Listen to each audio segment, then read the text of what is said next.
Swift തന്റെ മുഴുവൻ സംഗീത കാറ്റലോഗിന്റെയും നിയന്ത്രണം ഔദ്യോഗികമായി തിരിച്ചുപിടിച്ചു.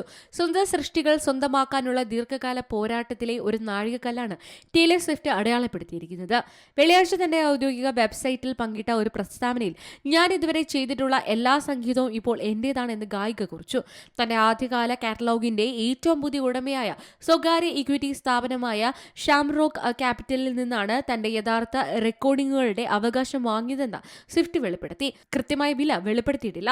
അവരുടെ ആദ്യകാല ആൽബങ്ങൾ ആദ്യം പുറത്തിറക്കിയ ബിഗ് മെഷീൻ റെക്കോർഡ്സിലൂടെയാണ്. ആ റെക്കോർഡിംഗുകളുടെ ഉടമസ്ഥാവകാശം പലതവണ മാറി മാറി വന്നു. അതിൽ മ്യൂസിക് മാനേജർ സ്കൂട്ടർ ബ്രൗണിന് വിവാദപരമായ വിൽപ്പനയും ഉൾപ്പെടുന്നുണ്ട്.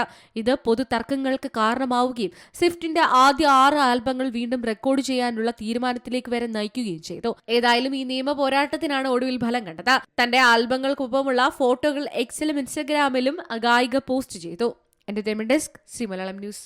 ഏറ്റവും പുതിയ വാർത്തകളും വിശേഷങ്ങളും വിരൽ തുമ്പിലറിയാൻ സി മലയാളം ന്യൂസ് എല്ലാ ഡിജിറ്റൽ പ്ലാറ്റ്ഫോമുകളിലും ലഭ്യം.